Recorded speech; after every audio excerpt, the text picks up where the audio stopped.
नमस्कार दोस्तों, स्वागत है आपका हमारे official YouTube channel GSY Neeraj sir में। कैसे हैं आप सब? मैं उम्मीद करता हूं स्वस्थ होंगे, मस्त होंगे, अपनी तैयारी में व्यस्त होंगे। बट आज का जो टेस्ट पेपर है, टेस्ट पेपर 15 है। इससे पहले 14 टेस्ट हो चुके हैं। अगर आप लोग नहीं देखे हैं तो उन्हें पहले देख लीजिए, बहुत ही हेल्पफुल हो जाएंगे। आपकी तैयारी जो है बहुत ही आसान बना देंगे। सभी के सभी प्रश्न प्रीवियस ईयर से लिए जा रहे हैं, इसलिए कोई भी प्रश्न जो है हल्के में नहीं लेना है। आप जानते हैं परीक्षाएं कोई भी हों, प्रीवियस ईयर से कोरिलेट करके ही क्वेश्चंस पूछा जाता है और लगभग रिपीटेशन के चांसेस भी रहते हैं। 60% प्रश्न तो ऐसे हैं जो सीधे सीधे रिपीट ही हो जाते हैं। इसीलिए हम लोग प्रीवियस ईयर पे बहुत खास ध्यान दे रहे हैं और जो TGT का ट्रेंड रहा है उसको हम लोग ध्यान में रखते हुए पूरी तैयारी कर रहे हैं। ठीक है, तो टेस्ट पेपर 15 है, इससे पहले 14 हो चुके हैं। उन्हें आप लोग ज़रूर देख लें, उन्हें नोट डाउन कर लें। नोट्स बनाते हुए चलना है, हल्के में कोई भी प्रश्न नहीं लेना है। जितने भी प्रश्न हैं और सभी प्रश्न महत्वपूर्ण हैं, प्रीवियस ईयर से हैं, इसलिए सभी को नोट डाउन अवश्य कर लीजिए। जैसे प्रश्न संख्या 1 कह रहा है, भारत कला भवन वाराणसी की स्थापना में किसका महत्वपूर्ण योगदान है? ऑप्शंस हैं पंडित मदन मोहन मालवीय, राय कृष्णदास, जवाहरलाल नेहरू या फिर आनंद कृष्ण दास। तो मूल रूप से भारत कला भवन वाराणसी में स्थित है और BHU प्रांगण में है। इसकी स्थापना का जो मुख्य श्रेय जाता है राय कृष्ण दास जी को जाता है। राइट आंसर बी बन रहे हैं। ठीक है, तो B is the right answer. 20 प्रश्न हैं, आप लोगों के कितने प्रश्न सही जाते हैं कमेंट के माध्यम से जरूर बताना है। प्रश्न संख्या 2 कह रहा है, द पोर्ट्रेट ईटर किसका चित्रण है? तो पोर्ट्रेट ईटर मूल रूप से किसने चित्रित किया है? ऑप्शंस हैं Vincent van Gogh, Paul Gauguin, Claude Monet या फिर कैमिले पिसारो। तो मूल रूप से द पोर्ट्रेट ईयर को जो है विंसेंट वान गॉग ने जो है मूल रूप से चित्रित किया है। वान गॉग कई जगह लिखे आता है, कई जगह विंसेंट वान गॉग आता है, कंफ्यूज नहीं होना है। द पोर्ट्रेट ईटर मूल रूप से वान गॉग ने ही जो है चित्रित किया है। राइट आंसर फर्स्ट हो जा रहा है।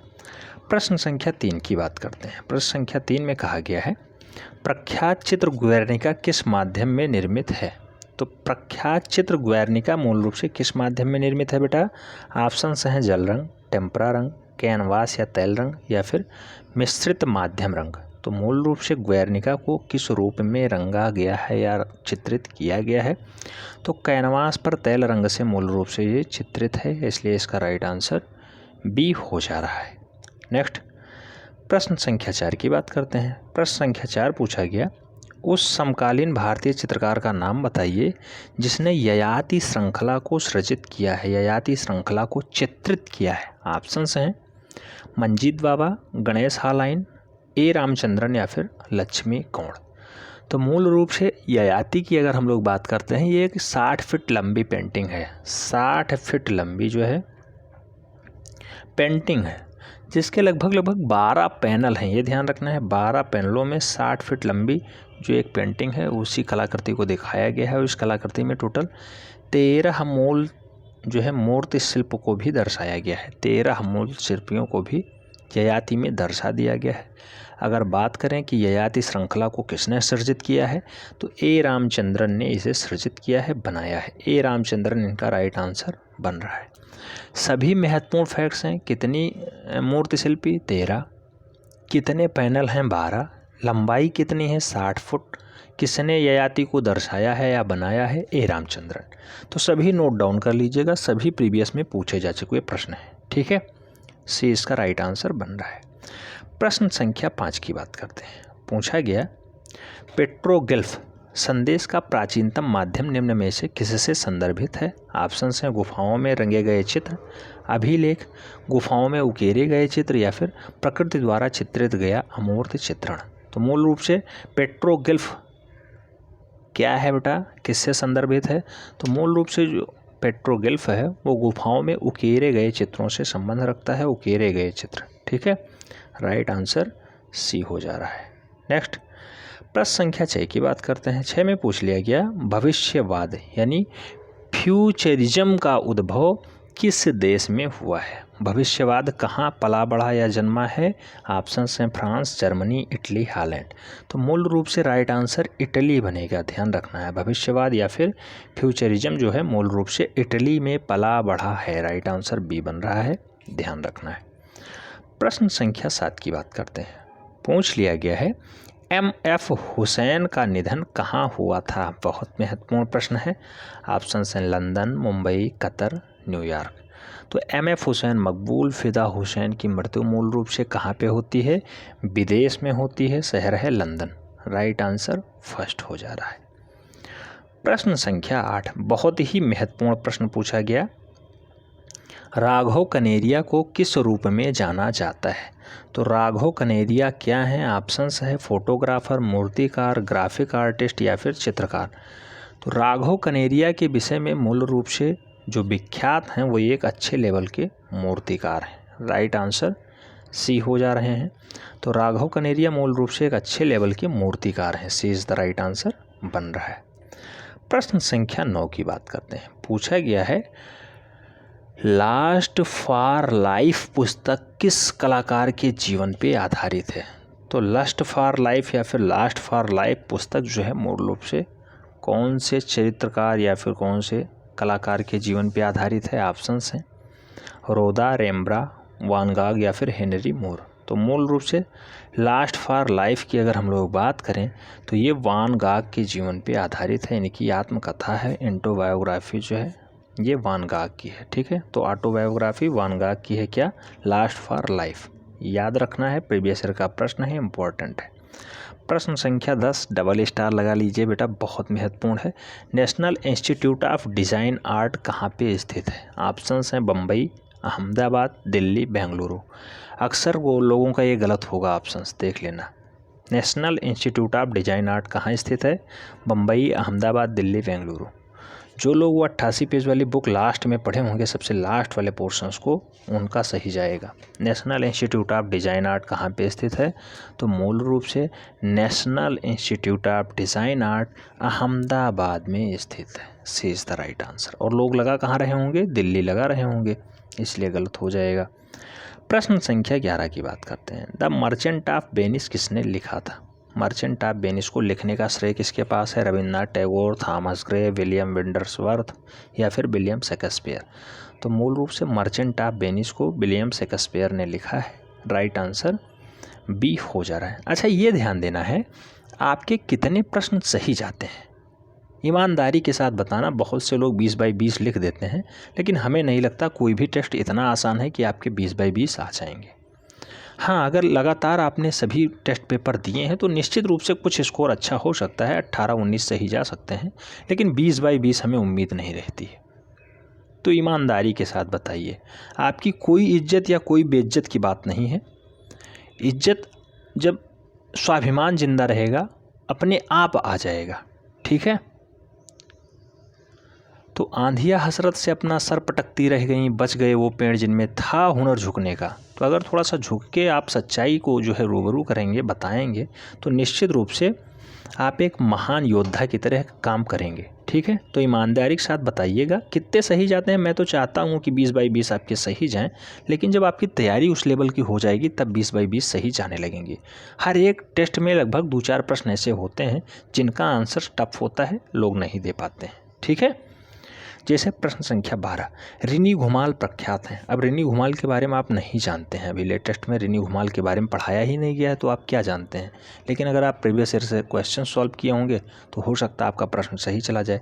तो रिनी घुमाल प्रख्यात हैं, ऑप्शन है पेंटिंग के लिए, मूर्तिकला के लिए, स्थापन कला के लिए या फिर न्यू मीडिया आर्ट्स के लिए। तो मूल रूप से अगर हम लोग रिनी घुमाल की बात करें तो रिनी घुमाल का जो संबंध है वो पेंटिंग के लिए है। ये बंगाल में जन्म होता है इनका, मूल रूप से बड़ौदा में इनकी शिक्षा होती है और बाद में ये बड़ौदा में ही शिफ्ट हो जाती हैं। इनके पति का नाम है पीडी धुमाल,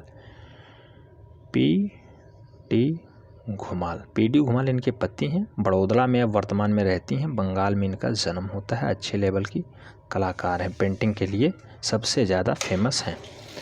ऑप्शन से प्रश्न संख्या 13 कह रहा है जॉन कांस्टेबल संबंधित है। तो जॉन कांस्टेबल का संबंध किससे है? ऑप्शन है रोरिको painting, baroque painting, high Renaissance painting या फिर इंग्लिश रोमांटिक पेंटिंग।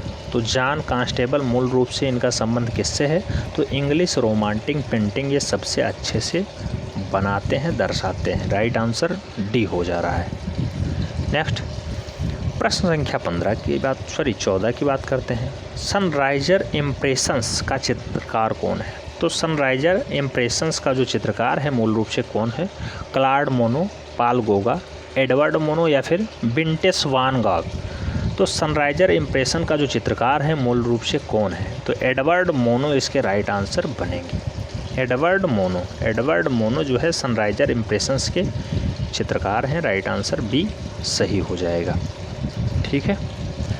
प्रश्न संख्या 15 कहा जा रहा है फ्रांसवाद का सबसे प्रमुख चित्रकार कौन सा था? तो फ्रांसवाद के सबसे पुराने चित्रकार या प्रमुख चित्रकार कौन है? सेजा, गोयका, पिकासो या फिर मातिस। राइट आंसर क्या हो जाएगा? तो राइट आंसर मातिस के साथ जाएगा। मातिस इज़ द राइट आंसर। फ्रांसवाद के पुराने चित्रकार हैं मातिस, ध्यान रखना है।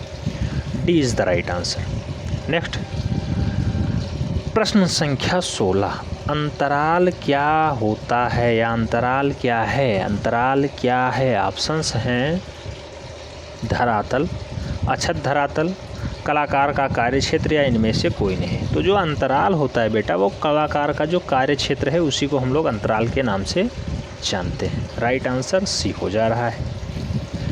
प्रश्न संख्या 17 बहुत ही महत्वपूर्ण प्रश्न है। लगभग ये 3 से 4 बार लगातार रिपीट हुआ प्रश्न है। अजंता की वे कौन सी गुफाएं हैं जिसमें आज भी चित्र मिलते हैं? तो अजंता की अगर बात करते हैं टोटल गुफाओं में चित्रों की संख्या 30 है, यह ध्यान रखना है। 30 गुफाएं होती हैं।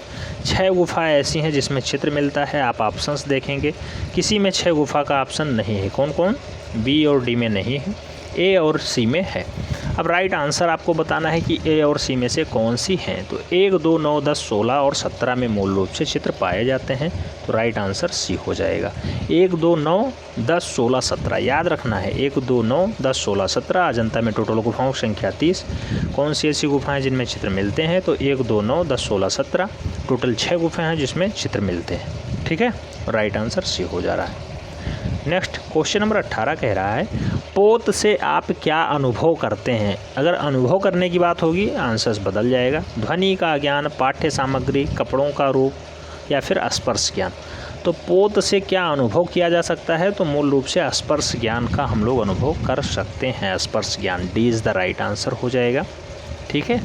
और अगर धरातल की बुनावट या फिर अनुभूति का गुण जो है वही पोत कहलाता है। धरातल की बुनावट या फिर अनुभूति का गुण ही पोत कहलाता है। अच्छा, धरातल की बुनावट को अगर छुआ जाए या स्पर्श किया जाए तो वही स्पर्श ज्ञान हो जाता है। ठीक है, तो ये ध्यान रखना है। अगर धरातल पे कोई चित्र बना है उसे छुआ जाएगा, स्पर्श किया जाएगा तो वही स्पर्श ज्ञान होगा। सेकंड लास्ट क्वेश्चन कह रहा है चित्र लक्षणम की रचना किसके द्वारा की गई है? ऑप्शन हैं भरत मुनि, कौटिल्य, नग्नजीत या फिर वात्स्यायन। तो चित्र लक्षणम को मूल रूप से नग्नजीत साहब ने लिखा है। राइट आंसर्स बी हो रहे हैं। B is the right answer. Last प्रश्न है, बहुत ही महत्वपूर्ण प्रश्न है, अक्सर लोग गलत करेंगे। मिट्टी के बर्तनों का आविष्कार सबसे पहले किस काल में हुआ? ऑप्शन हैं पुरापाषाण काल, नवपाषाण काल, मध्यपाषाण काल, सिंधु घाटी सभ्यता। आपको पढ़ाया गया प्रश्न है। राइट आंसर आपको बताना है। जहाँ पे मिले थे, मैं आपको थोड़ा सा हिंट देता हूँ, जहाँ पे कृषि और पशुपालन के साक्ष्य मिले थे वहीं पे मिट्टी के बर्तन भी मिलना स्टार्ट होता है। राइट आंसर क्या हो जाएगा? तो पशुपालन और जो है कृषि का साक्ष्य मिला है वही काल जो है मिट्टी के बर्तन बनाता है। ऑप्शन से नवपाषाण काल।